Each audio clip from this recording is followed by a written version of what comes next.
Ele conquistou o Brasil na televisão, encanta os 4 cantos do país com o Circo dos Sonhos e agora está de volta às telinhas.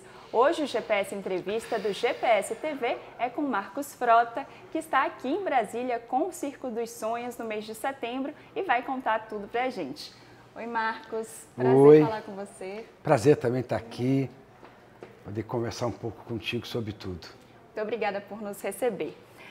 Marcos, depois de quase uma década longe, né, da TV, você está agora de volta à dramaturgia. Conta um pouquinho de como é esse reencontro, né, com a parte de atuação, né?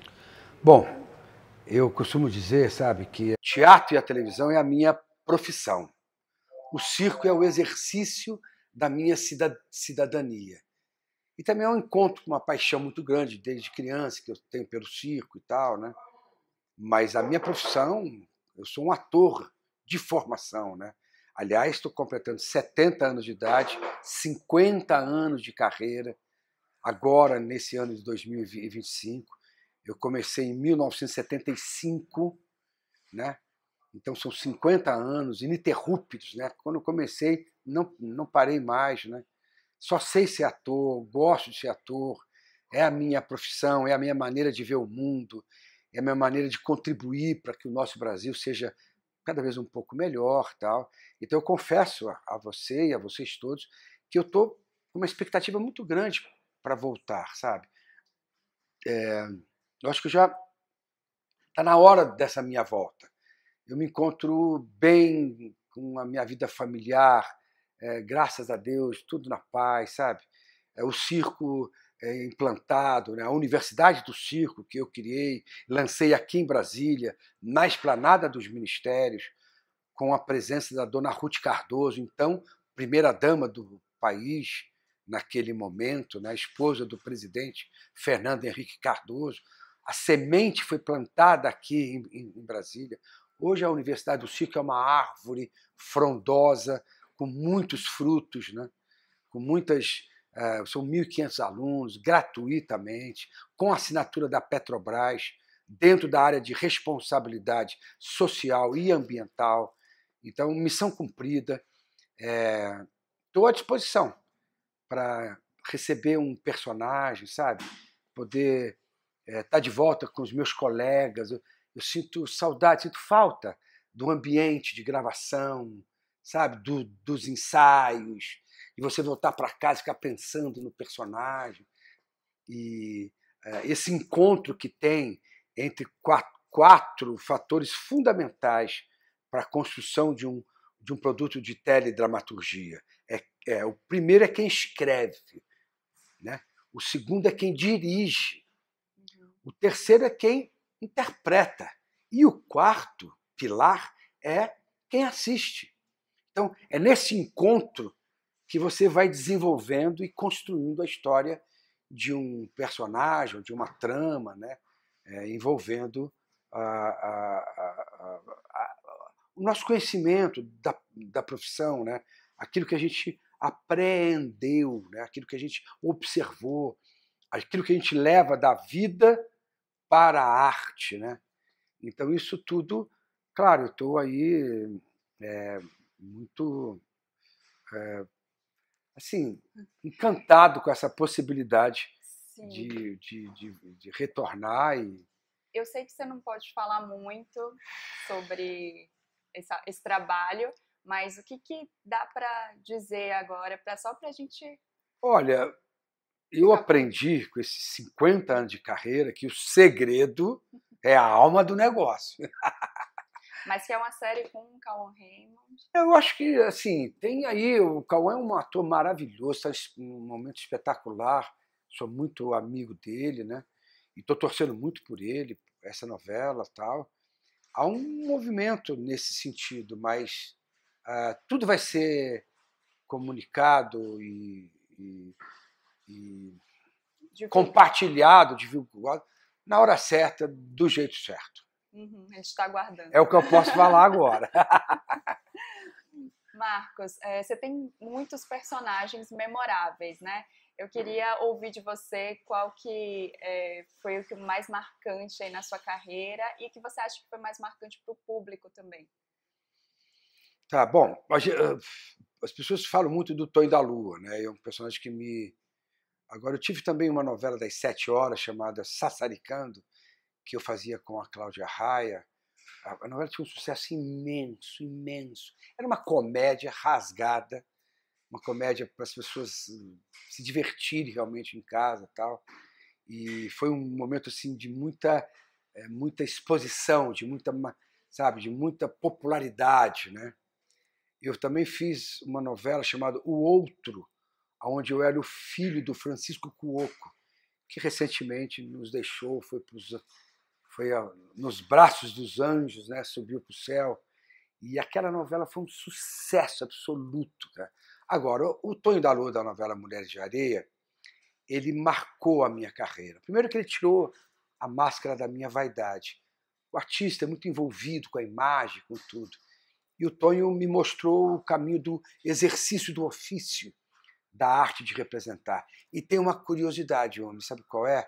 No final da novela Mulheres de Areia, o último capítulo, o Tonho da Lua vai embora do lugar onde vivia, da praia onde ele vivia, com um circo do Marcos Frota. Aquilo foi incrível, cara. Porque a arte se misturou com a vida. E a vida se encontrou com a arte.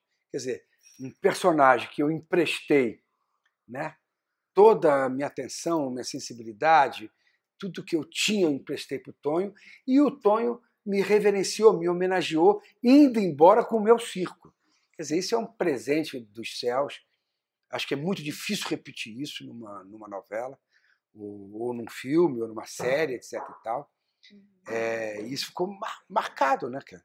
Então, o Tonho da Lua da novela Mulheres de Areia talvez tenha sido o meu momento mais profundo no exercício da minha profissão de ator. Que lindo. E nesses seus 50 anos aí de trajetória, né, de carreira, queria ouvir um pouquinho de você os desafios, né, que essa área enfrenta, né, que o ator enfrenta. Muito legal essa tua pergunta. Eu aprendi com os grandes, né? Não existe... O talento é importante, mas a vocação é mais importante do que o talento. E o talento e a vocação sem caráter também não prospera, não fica muito para si mesmo. Tal, entendeu? Então, 50 anos de trabalho numa profissão, num ofício que eu escolhi logo, sabe, ao completar os meus 20 anos e tal, me proporcionaram, primeiro, fazer muitos amigos, sabe? Segundo, entender a vida de uma maneira mais ampla, mais dimensionada, entendeu? Querer o bem do outro, sabe? A gente tem que aprender a desejar o sucesso do outro, sabe? A gostar da felicidade do outro. A gente só é feliz completamente quando você participa e constrói a felicidade alheia. 50 anos de carreira me dá a certeza de que a minha escolha estava coerente com o que eu sinto da vida, né? E a curiosidade que eu tenho de aprendizado, de amadurecimento, de curiosidade no campo espiritual. 50 anos de carreira me dá a vontade de todos os dias levantar e começar tudo outra vez, sabe? A vida é um aprendizado constante, entendeu? O ator nunca está pronto. O ator, cada personagem, cada momento, cada história, cada veículo que ele ocupa, é sempre uma oportunidade que ele tem de aprofundar os seus conhecimentos, de aprender um pouco mais sobre a sua profissão. Está aí Fernanda Montenegro, com 95 anos de idade, trabalhando, né? E brilhando em cada trabalho, e com essa atitude, né, de aprender, não perder nenhuma oportunidade de aprender. Eu acho que isso é o que eu tiro, assim, é o que eu colho, é o que eu, todas as vezes que eu penso sobre o meu trabalho, sobre a minha longevidade e permanência, eu penso isso, por graças a Deus, eu tive as oportunidades que me fizeram gostar, respeitar e amar a minha profissão e esse desejo, essa curiosidade de aprender cada vez mais. E a sua paixão pelo circo, ela começou também justamente ali durante o seu trabalho como ator, né? Essas coisas se entrelaçam, né? É verdade. Conta um pouquinho como é que foi esse início, esse interesse aí pelo circo. Eu tinha feito uma novela chamada Vereda Tropical. E aí foi uma revelação e tal, do meu trabalho e tal. E aí eu assim, senti um espaço para propor alguma coisa, né? Para dialogar com os meus diretores, com os autores e tal. E eu sempre fui entusiasmado com o circo.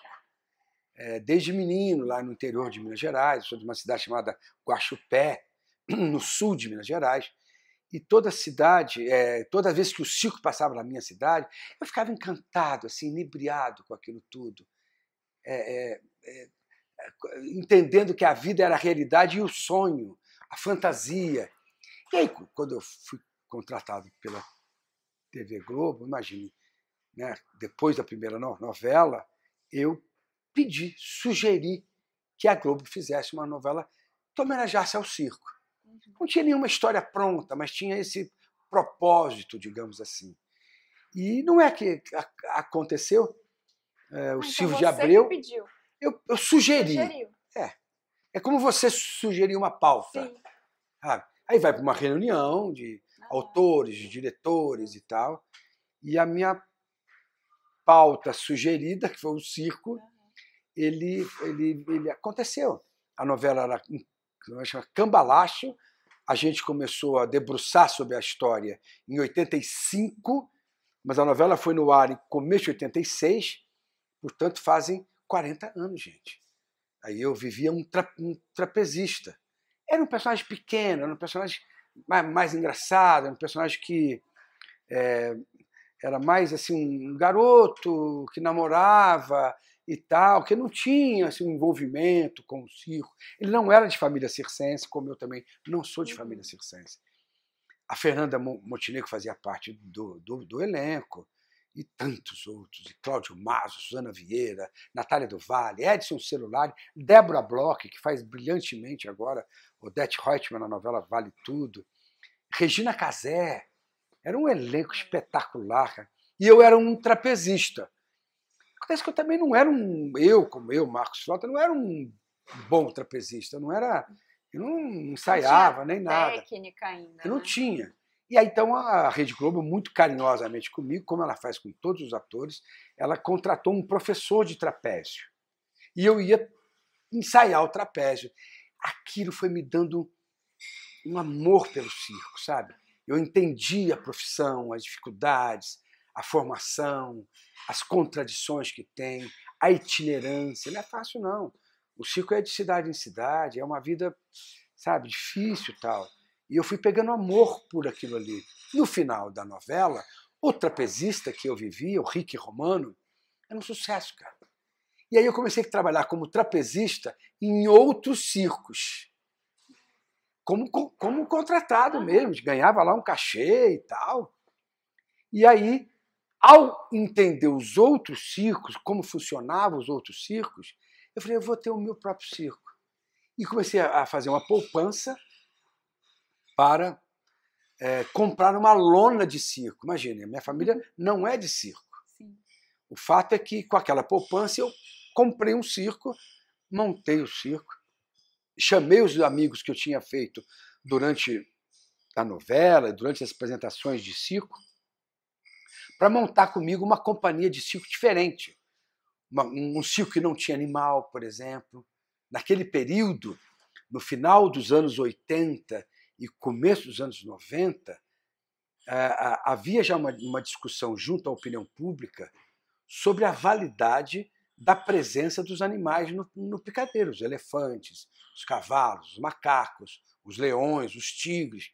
Isso faz parte da tradição do circo.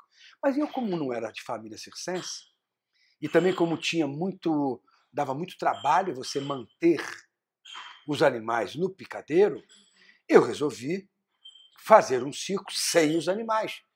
Portanto, mais ágil, um espetáculo mais com uma certa dramaturgia, com um roteiro, uma trilha sonora, uma iluminação, uma cenografia, um figurino.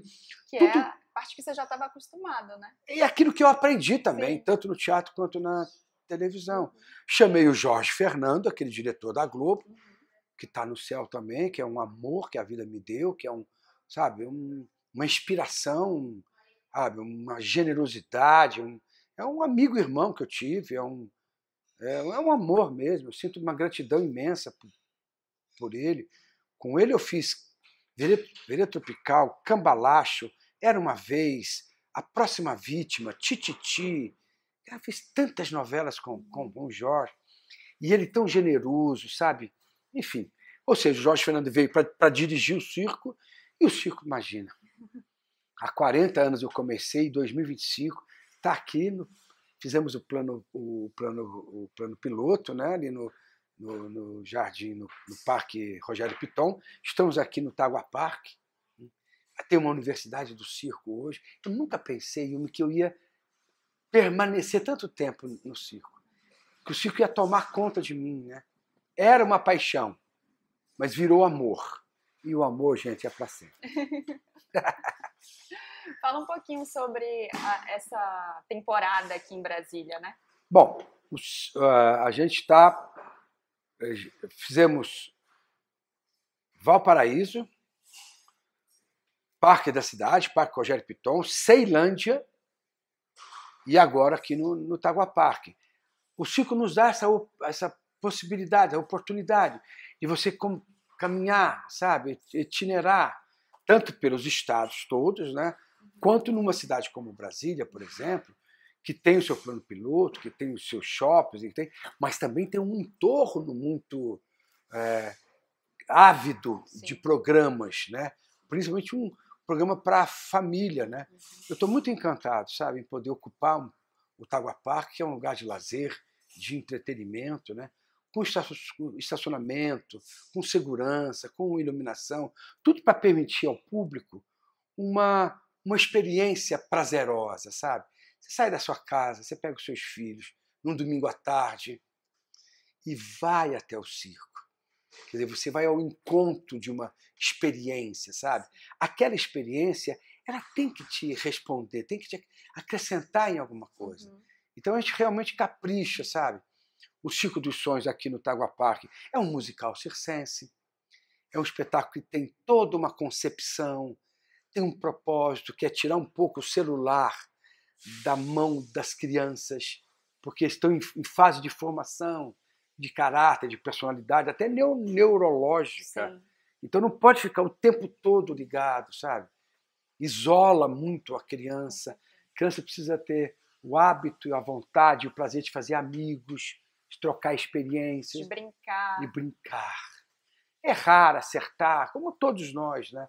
Essas experiências, essas pequenas experiências, são fundamentais na formação da personalidade das nossas crianças. E o circo contribui muito com isso, porque é muito lúdico, sabe? A gente faz um circo sem nenhuma apelação, sabe? Não sensualiza em nada, entendeu? Não tem piada de mau gosto, sabe? Não tem um cuidado que eu tenho, sabe? De poder mostrar a essência do circo, né? Sim.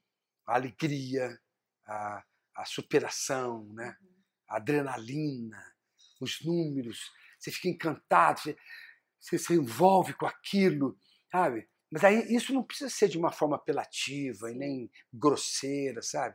Tem muitas moças na plateia, tem muitas crianças na plateia, tem mães, tem avós, tem muita gente que vai para ver o Tonho da Lua e acaba vendo um espetáculo lindo, sabe? Um espetáculo leve, gostoso, sabe? Hoje, quando eu amanheço assim, tal, eu agradeço a Deus, sabe? Por essa oportunidade.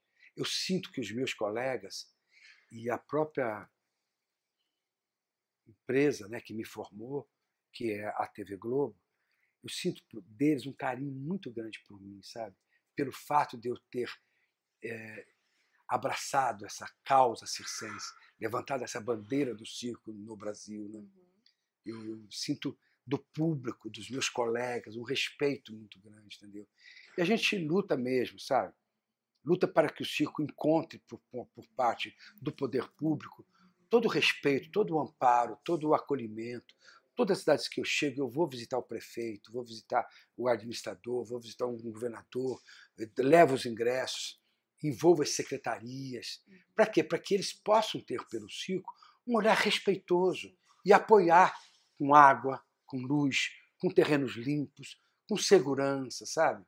Com estacionamento adequado, tudo necessário para proporcionar ao público uma experiência valiosa, que é uma experiência de amor, de sensibilidade, de olhar a beleza que a vida é. Eu acho, sinceramente, o mundo está precisando de alegria, cara. A gente acorda com muita notícia, com muita e tal. Se tem um circo na tua cidade, em qualquer cidade do Brasil, eu já fui em praticamente todas, é uma boa nova que tem. Ou o circo chegou, sim. Você já foi ao circo, nosso palhaço é muito engraçado, nossa, eu vi o trapézio, que lindo, e as moças, que não sei o quê, entendeu? Então é um respiro, né? Eu me sinto assim abençoado, privilegiado por ser do teatro, da televisão, do cinema e do circo. E se Deus quiser, da televisão agora. Marcos, você falou essa parte da importância do circo para a cidade, né? Eu queria te ouvir um pouquinho a respeito dos desafios que o cenário circense, né, enfrenta hoje, né? E como é que você enxerga, né, principalmente atualmente, esse cenário no nosso país? Ele é valorizado? Quais são os desafios que a gente precisa enfrentar hoje ainda? Muito bacana essa tua pergunta, porque é uma luta diária, constante. Mas o circo consegue se impor. O circo tem uma certa liberdade, porque ele tem a característica essencial do circo é um pouco essa independência também, né? Agora, sem a participação do poder público e o reconhecimento por parte da imprensa e também do público, fica muito difícil o circense ter os recursos necessários para a manutenção e para o investimento necessário para a melhoria tanto do equipamento, quanto da tenda, quanto dos caminhões, etc. e tal. Agora, a minha bandeira maior é revelar uma nova geração de artistas. É assim no jornalismo, é assim na medicina, deve ser assim na política, sabe? O Brasil está precisando de uma renovação na área política, tanto na esfera municipal, quanto na esfera estadual, quanto na esfera federal. Nós estamos aí em pleno 2025. Há a necessidade do povo brasileiro eleger, descobrir uma nova geração de líderes para conduzir o Brasil a grandes desafios que nós vamos ter aqui para frente. Desafios ambientais, desafios digitais, desafios tecnológicos, né? Hoje nós estamos em plena era da tecnologia, em plena era da revolução tecnológica com a inteligência artificial e tal. O circo também é assim.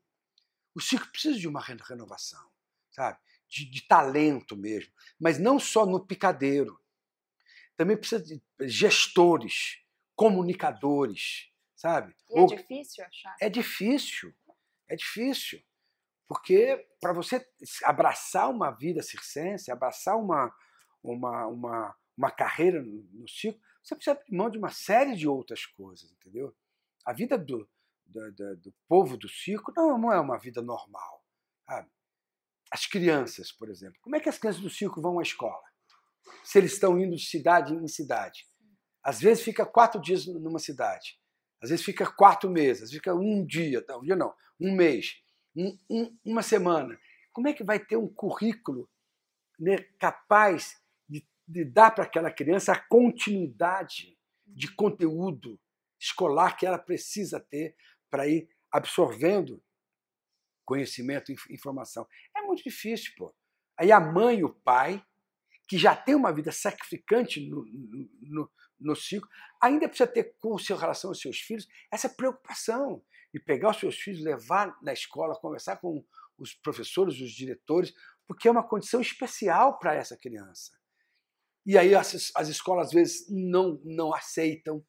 Então você precisa impor a questão da lei. Há uma lei que protege e acolhe a presença das crianças nas escolas públicas e privadas. porque o desenvolvimento... Então, ou seja, é tudo muito, muito complexo. Então, para que uma pessoa... Agora, a gente está conseguindo já. O circo brasileiro já tem a presença de bailarinos, de acróbatas, de artistas plásticos, de coreógrafos, de diretores artísticos que têm vindo para o circo justamente curiosos e desafiados nessa nova linguagem que o circo tem. Daí esse universal e famosíssimo Circo du Soleil, que revolucionou a linguagem circense no mundo inteiro. E a gente tem que entrar nesse arco-íris, sabe? O circo brasileiro tem muito talento, tá? Tem muita verve, tem muito humor e tem um público ávido e apaixonado pelo circo. O circo é que tem que responder a esse gosto popular com bons espetáculos. Circos organizados, limpos, com banheiros limpos. Isso é muito importante. O dono do circo, o empresário circense, ele tem que se preocupar com isso. Quando você recebe alguém na sua casa, e o circo é a casa do circense, você recebe da maneira melhor possível. Um copo d'água, um banheiro limpo, uma área de lazer, e tudo envolve uma experiência, né? Não é só ir ao circo e dar uma gargalhada com o palhaço e voltar para casa. Não, não é isso. Você leva a sua família, a sua avó, a sua sogra, ou a sua nora, ou crianças de colégio que se organizam para ir. Se você não acolhe esse pessoal, se você não recebe com alto nível de profissionalismo, muita gentileza, muita educação, esse pessoal não volta mais. E aí o circense reclama porque o circo... porque... Calma, pô, mas faz a tua parte, entendeu? Uhum. Seja profissional. Estabeleça com a imprensa sempre uma relação de comunicação, a imprensa hoje sempre foi e continuará sendo um elo de informação junto ao público, né? Então tem muitas assessorias de imprensa. O circo precisa absorver profissionais de outras áreas. É assim, gente, no rádio, no portal, na televisão, na rede de streaming, tudo tem uma rede de comunicação, né? E o circo não pode ficar de fora disso. Então, para isso, é necessário a mudança um pouco também de mentalidade do povo do circo. Não ficar apenas vivendo da tradição circense. A tradição isola também. Você tem que abrir, cara. Viver a vida nos dias de hoje. Isso tudo faz parte um pouco do meu trabalho, né? Esse meu envolvimento com o circo. Para isso também eu criei uma universidade do circo. Não é brincadeira, não. Os meninos saem de lá prontos, cara, para ir para o Circo du Soleil, para ir para esses navios, esses cruzeiros que viajam o mundo todo com entretenimento, com shows e tal. E fora os parques da Disney, fora os grandes parques da Europa, fora os grupos de balé mais contemporâneos, entendeu? Que usa a expressão corporal, quase que um encontro da dança com o circo, entendeu? São outras estéticas, são outros palcos, são outros momentos da expressão artística que o circo tem, e aí cabe a gente que está atuando na formação, né, de novos talentos, transferir para esses meninos, esses jovens, essas moças, uma atitude, sabe? Conhecimento. Claro que tem que estar ligado com as redes sociais, no bom sentido, entendeu? Para estar antenado com todas as informações, gravar o seu próprio número e mandar o seu número para as grandes companhias de circo do mundo inteiro. Eles precisam estar instrumentalizados, sabe? Para que possam atuar com muito profissionalismo e com muito êxito nos dias que a gente está vivendo hoje. Uhum. Marcos, você é um artista que recebe muito carinho do público, né, das pessoas. Você até comentou que as pessoas vão ao circo para te ver, né? O circo do Marcos Frota. E o que elas encontram lá? Qual que é o seu número no circo, né? E como é que você lida com esse carinho até hoje, né? Tanto da sua parte como ator, né? E agora cada vez mais, né, reconhecido aí no mundo circense. Olha, eu estava comentando, a Globo fez 60 anos agora, e nós nos reunimos, os atores, e né, foi uma festa bonita, uma comemoração legal. E eu fiz esse comentário aqui dentro da tua pergunta. Quando a gente está na frente de uma câmera e está contracenando, e está vivendo a história, né, a trama que o personagem está envolvido e tal, você nunca deve se esquecer quem está do lado de lá da câmera, quem está assistindo. As senhoras, sabe, que ligam a televisão às 6 horas da tarde para ver uma novela. Aquilo ali é quase como um ritual para elas, entendeu? E para as crianças que se envolvem não sei o quê, para a família de uma maneira geral e tal. Você precisa ter muito respeito com quem está assistindo, entendeu? Não é só o exercício da vaidade, do meu carisma, do meu talento, da minha verba, do meu jeitão, que importa. Sabe? Você precisa estar muito consciente de que você está chegando a lugares que só a televisão chega. A televisão e o rádio. Sabe? São gente muito simples, que se alimenta diariamente daquela história, daqueles personagens, da vida daqueles. Eles se emocionam, eles pesquisam, há um pouco da aula de história, há uma reflexão sobre comportamento humano, há uma discussão sobre algumas questões familiares. Tem muita coisa superficial, né? Mas também tem muita coisa profunda que se discute ali. Eu tenho esse privilégio de ocupar, né, o veículo de comunicação tão potente como esse, e ao mesmo tempo ir com o circo em lugares que eu nunca imaginei. Macapá, por exemplo. Eu fui em Macapá. Quando eu cheguei em Macapá, falei, meu Deus do céu. Eu sempre ouvi falar que era do Iapoque ao Chuí, o Brasil, nas aulas de história. Eu estava lá em Buenos Aires, em Boa Vista, no Acre, em Rio Branco, Boa Vista, em Roraima, em Rio Branco, no Acre, e Porto Velho, em Rondônia, e as cidades do interior, e interior do Planalto Central, de Minas Gerais, do Rio Grande do Sul e tal. E eu vejo como o olho das pessoas brilham quando me veem, porque eles remetem aos personagens que eles acompanharam durante tanto tempo. Em especial o Tonho da Lua. O Tonho da Lua é muito querido pela família brasileira. Era um personagem muito puro, um personagem muito ingênuo, um personagem que não tinha nenhuma malícia, sabe? Tinha um temperamento alterado, que eu descobri depois que ele não era um autista, que ele era um limítrofe. É uma linha do autismo, sabe? E era um artista ao mesmo tempo. Né? Isso encantava as pessoas. E era uma pessoa simples, andava com bermuda, chinelo, cabelo todo torto. Os amigos dele eram aqueles ali e tal. Isso esse tipo de personagem tem uma identificação popular muito grande. Sim. E esse amor vai ser vivenciado quando as pessoas vão para o circo. Ontem, aqui no Tagua Park e tal, estava no final do espetáculo, quando eu chamo todas as crianças para virem comigo no picadeiro, e as mães tiram foto, comentam, conversam. Tal. Chegou uma velhinha, falou assim, posso te dar um abraço? Cara, aquilo ali para mim, posso te dar um abraço? Quer dizer, ela foi ao circo, sabe? Com certeza o hábito dela não é ir ao circo, mas ela foi porque ela queria dar um abraço no Tonho da Lua, sim, que povoou a imaginação dela, a sensibilidade dela, durante 10 meses, depois teve Vale a Pena Ver de Novo, sim, etc e tal. Eu ia falar justamente isso. Quando eu descobri que eu ia te entrevistar, né, eu falei, acho que foi o seu primeiro trabalho que eu assisti, foi o Tonho da Lua, e eu falei para minha mãe, mãe, eu vou entrevistar o Tonho da Lua. Graças a Deus. Aí ela, meu Deus. Eu guardo com muito carinho a história do Tonho da Lua, sabe?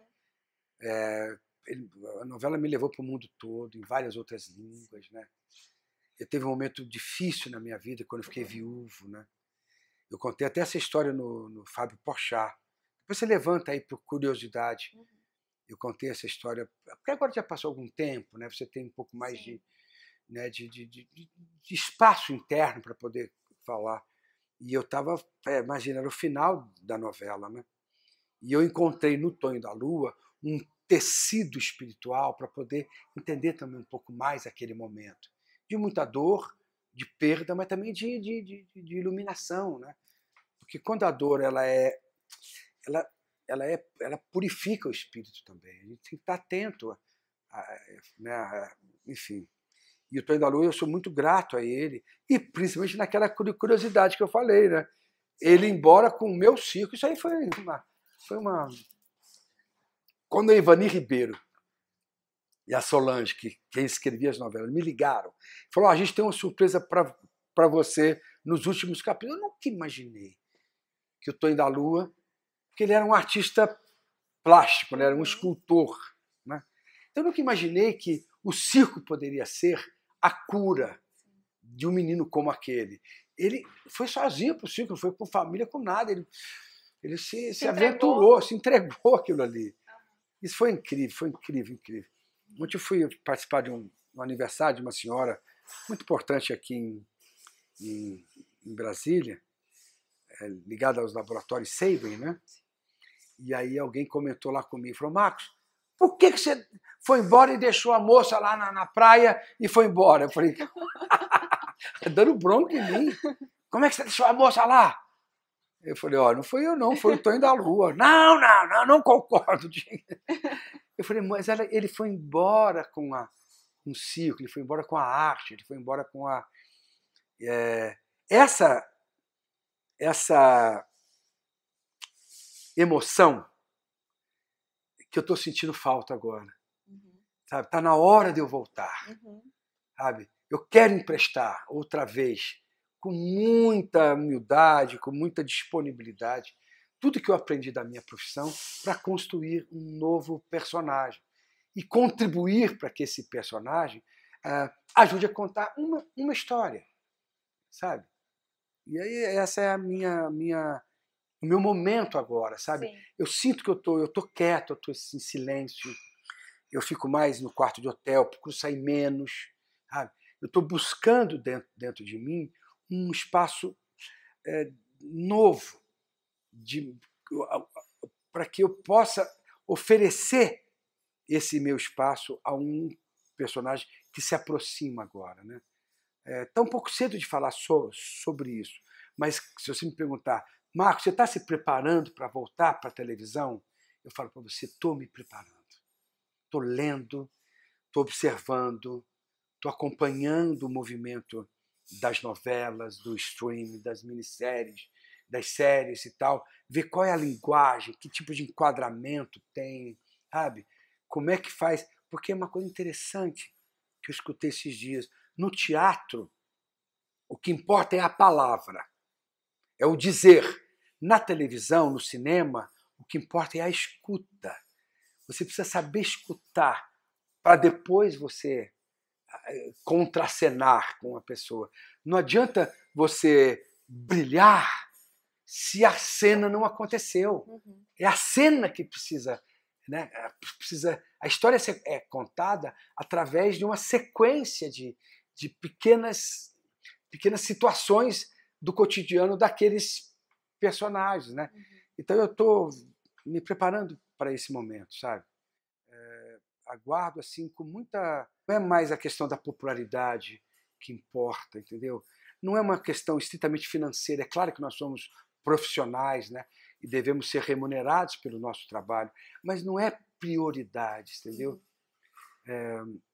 A prioridade para mim agora é exercer o meu ofício, é estar com os meus colegas, é entender a orientação do diretor para mim, sabe? O que ele quer de mim?